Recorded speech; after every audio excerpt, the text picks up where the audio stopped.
Have you ever stopped to think about what's really holding up global industry? I mean, the hidden stuff, the materials that are quietly powering big shifts in like green technology, often things we don't even know the name of. Well, today we're digging into one of those. Fluorite, you might not know it, but it's actually behind some pretty significant global changes.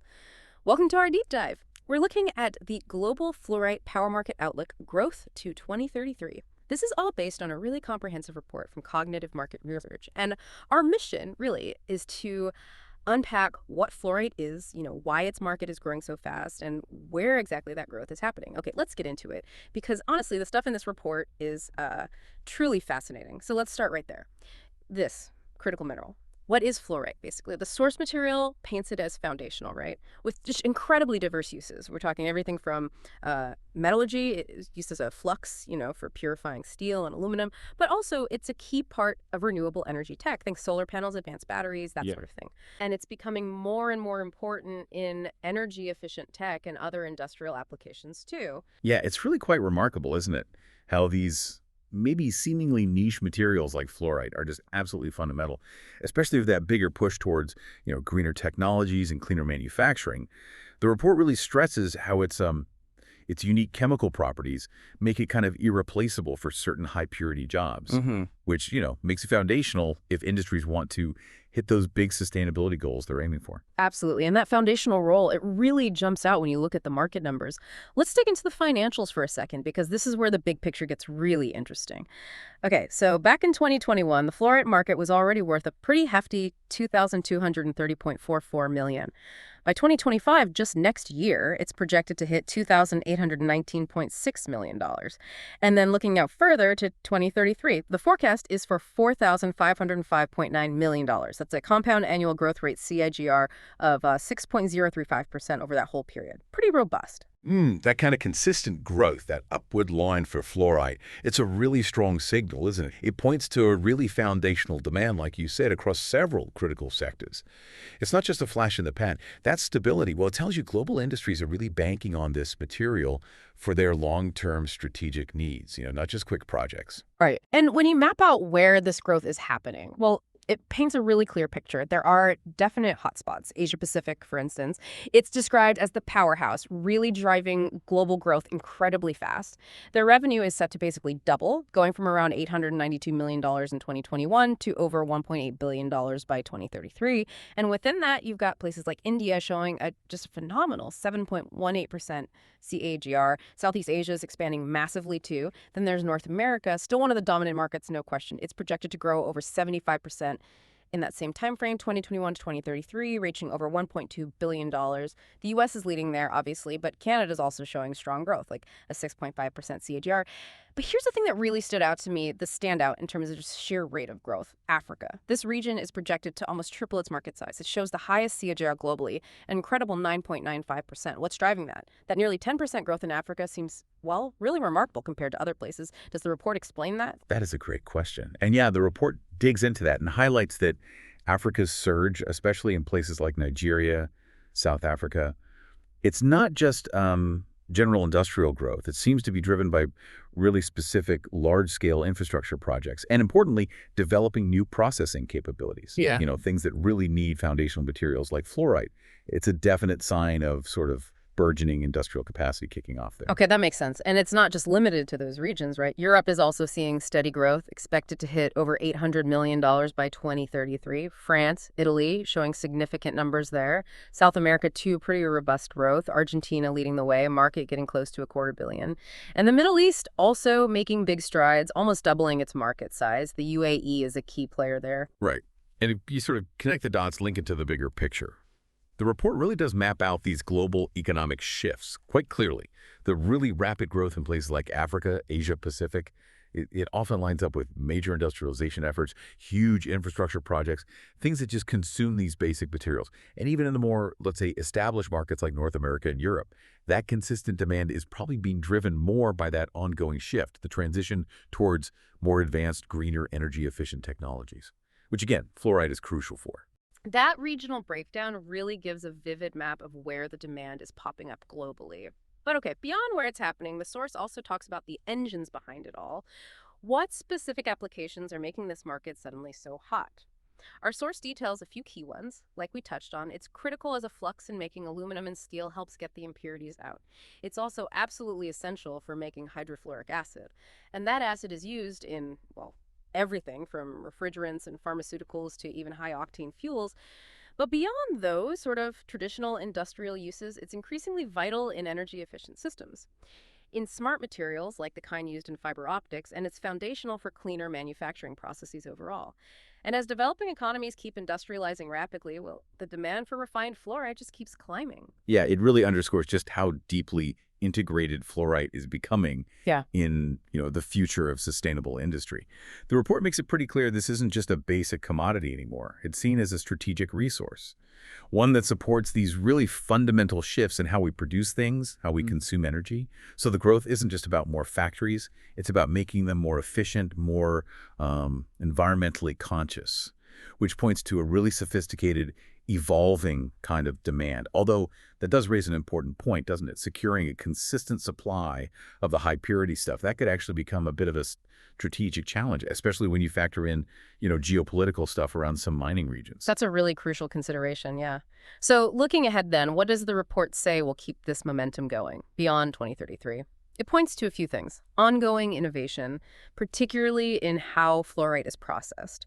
Rising environmental awareness, which keeps driving demand for those greener uses. And, like you just touched on, strategic investments in mining to actually secure that long-term supply. Right. And those factors together suggest a market that's not just growing, but actually maturing.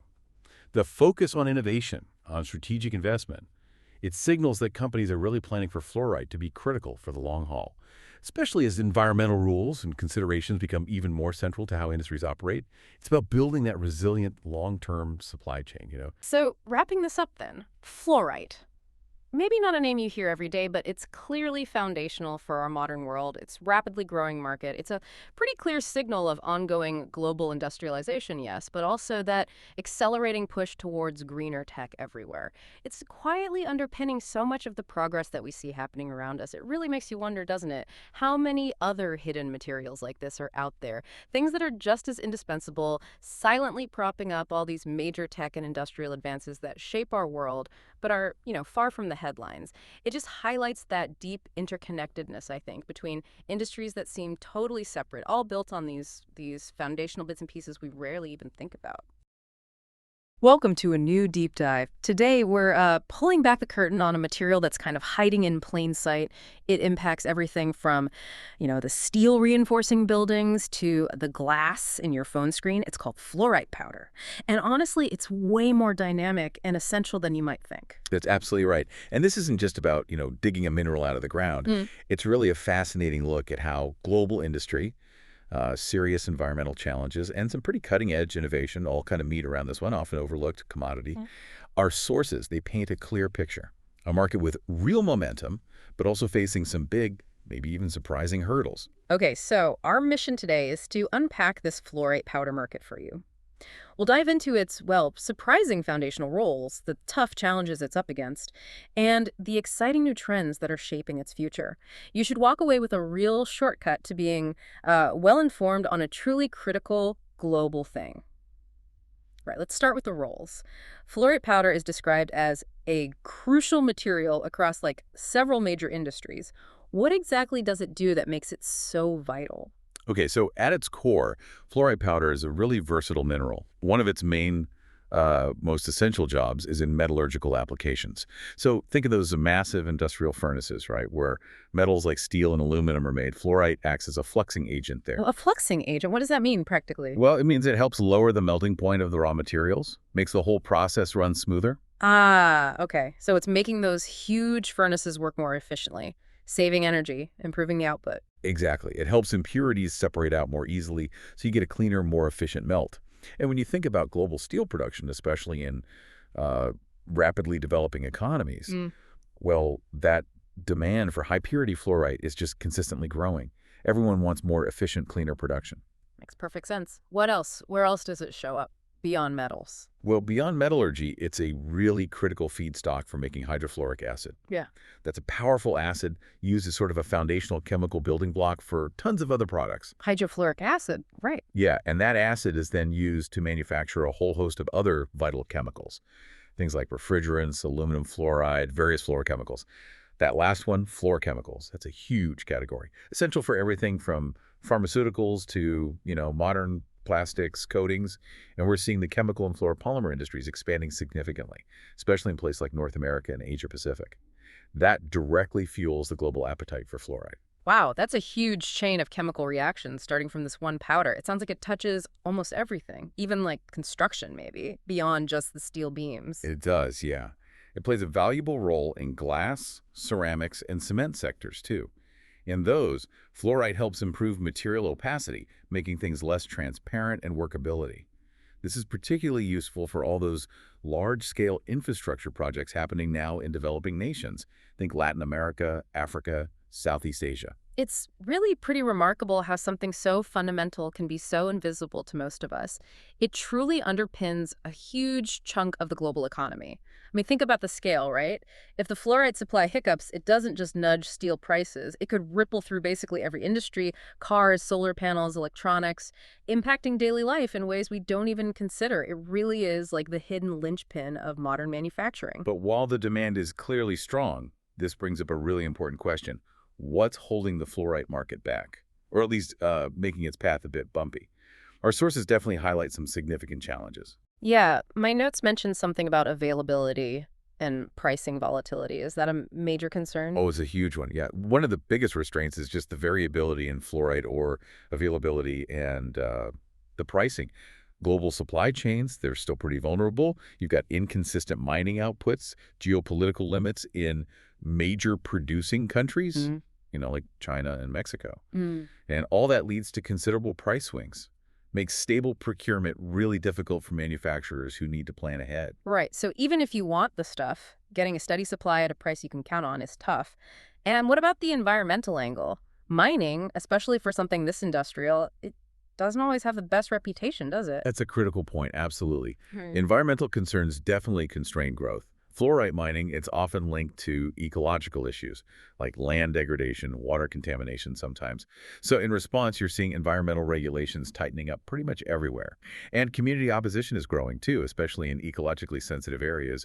It's a significant factor, no doubt. Okay, wow. So that's a powerful mix of challenges, supply uncertainty, price swings, environmental pressure. Are there alternatives popping up, things that could challenge fluoride's dominance, or is it just irreplaceable for now? That's a good question. There is the rise of synthetic substitutes and alternative fluxing agents. That presents another sort of long-term challenge. These alternatives, they can offer partial replacements, sometimes even complete replacements for fluoride in certain specific applications. So over time, they might gradually erode some of its market share. While it dominates now, yeah, these alternatives could definitely chip away at that dominance down the road. Okay, so we've painted this picture, a material that's totally essential, yet facing these major headwinds, supply, environment, competition. But industries rarely just sit back and accept that, right? What are we seeing? What innovative trends are helping companies adapt and, redefine fluorite's future? Well, what's really fascinating here is how proactive the industry is being. It's not just sitting still. Leading producers are now focusing heavily on developing high-purity and specialty-grade fluoride powders. High purity. Okay. When you say high purity, what kind of advanced uses does that unlock? Is it about new markets entirely or just making existing stuff better? It's really a bit of both. These ultra-refined materials, they serve niche applications. We're talking cutting-edge fields like electronics, optics, chemical catalysis. Catalysis, like speeding up reactions. Exactly, using it to accelerate and control specific chemical reactions. This really expands the market scope way beyond its traditional sort of bulk uses in steel and chemicals. It adds tremendous value. That sounds like a really smart strategy. Add value, open new doors. And what about the supply side? How are companies tackling that volatility issue you mentioned earlier? Well, at the same time, there's a definite surge in exploration and investment in previously uncapped mining regions. We're talking about places like Central Asia, other parts of Africa, additional areas in Latin America. Right, diversifying. Precisely. It's a diversification strategy. The goal is to strengthen the global supply chain, make it more resilient, and reduce that over-reliance on just a few key suppliers. Okay. And finally, the environmental piece. Are companies finding ways to be greener to address those concerns you highlighted? Absolutely. There's a growing focus on sustainability and circular economy practices. That's driving innovation in fluorite recovery. Researchers and companies, they're pioneering techniques to actually extract usable fluorite from metallurgical waste and slag. Slag, like the leftover stuff from the furnaces. Exactly. The byproducts left over after the metals have been processed. Recovering fluoride from that not only cuts down on the need for new raw materials, lowering costs, but it also supports more eco-friendly production, Hmm. better resource use. So it directly tackles some of those earlier environmental worries. So wrapping this up, what does this all mean for you, the listener? We've seen how this stuff, fluorite powder, something most of us never even think about, is absolutely foundational to huge industries, from the steel in our cars and buildings to the chemicals in so many everyday products. And we've learned its market is really at this crucial crossroads, isn't it? Hmm. Balancing huge industrial demand with this growing environmental responsibility. Its future path, its trajectory, it'll depend not just on, how much steel and chemicals the world consumes, but also on how well the industry itself adapts to supply chain risks, tighter regulations, and these emerging sustainability ideas. It's kind of a classic resource dilemma, really. Yeah. Huge demand bumping up against finite, geopolitically tricky supply, which forces industries to innovate or risk stagnating. Yeah, it really makes you appreciate the invisible ballet of global supply chains, doesn't it? Just one small mineral can throw so much off course if things go wrong, and yet you see innovation constantly trying to make those journeys, those processes more sustainable. Maybe next time you glance at a skyscraper or open your fridge, you'll pause and ponder that complex global journey of the materials inside, and maybe consider the unsung heroes like fluorite powder working away behind the scenes.